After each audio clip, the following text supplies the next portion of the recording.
Welcome back to Lego by the Book. Today we're going to be building set 7261 Clone Turbo Tank.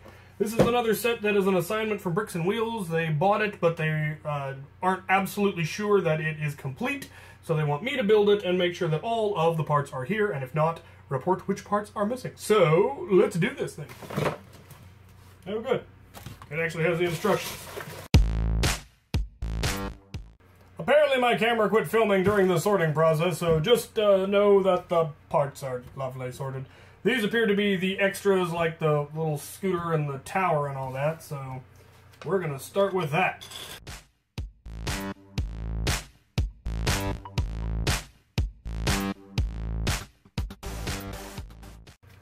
Seems all the minifigs are present and accounted for, so that is something.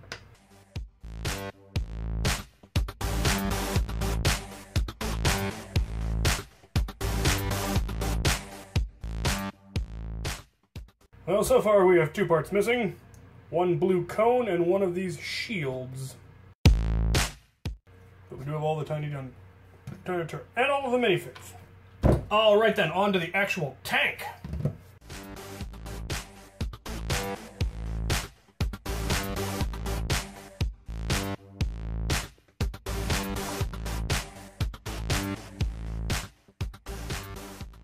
Camera keeps kicking out on me, so I don't know how much you've missed.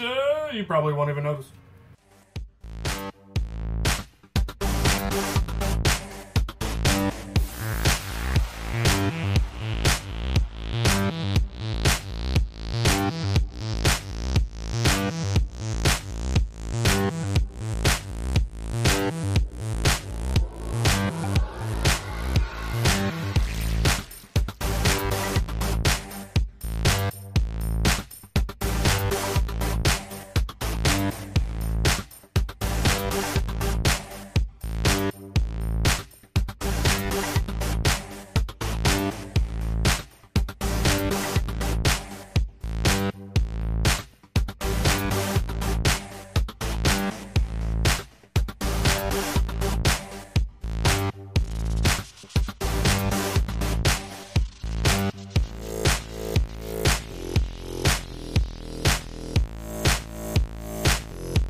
Well, there it is, the Turbo Tank, which I always thought was kind of a strange name and kind of a strange design in general.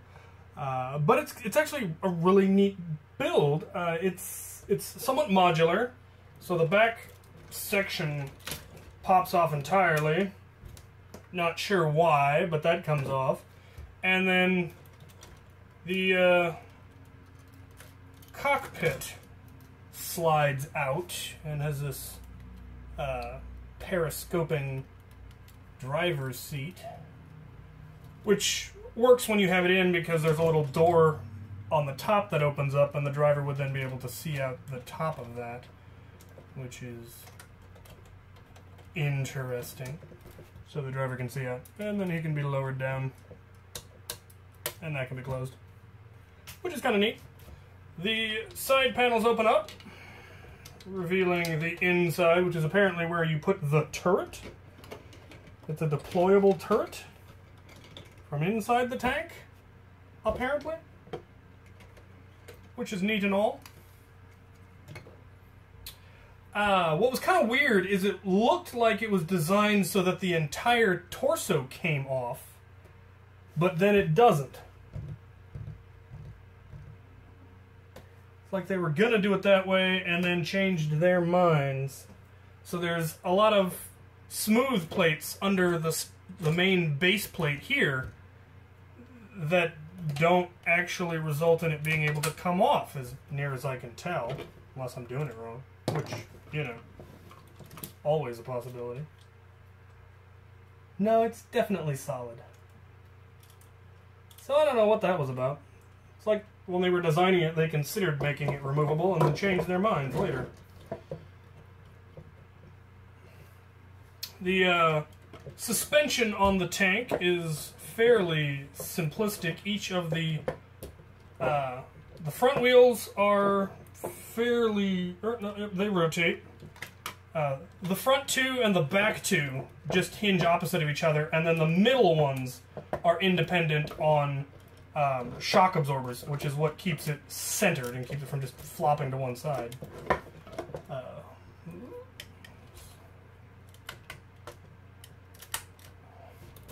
They can go side to side fairly well.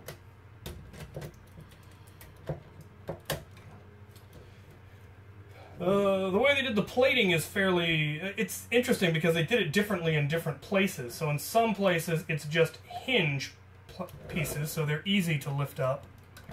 And in others they are click joints, so they don't open up. Like the front doesn't open up as well, whereas the back portion, which is kind of a troop compartment, opens up quite easily, and there's two seats with blasters. There is also a panels that open up here that kind of show what I assume is the motor. At least that's kind of what it looks like, which is neat. And you could very easily convert this to a troop compartment, which makes way more sense, but that wasn't the way they designed it.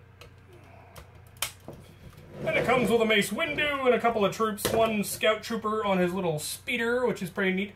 In the end, the only part that was in fact missing was one of the shields on the speeder is AWOL, and I do not have a replacement for that. Everything else I was either able to find a replacement for or eventually did find. Between this set and the ATTE,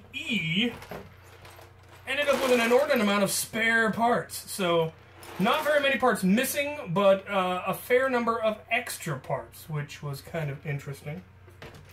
So, there you have it. I get to disassemble this and take it back along with the other two sets that they gave me and let them know what is and isn't missing, and they should then be able to resell them. So, I hope you enjoyed this. I enjoyed building it. This was a neat design, actually. I was expecting it to be a little less well constructed, honestly. I ended up being more impressed with the design, more so than I was expecting to be. So, it was a lot of fun. I hope you enjoyed it. Thank you for watching.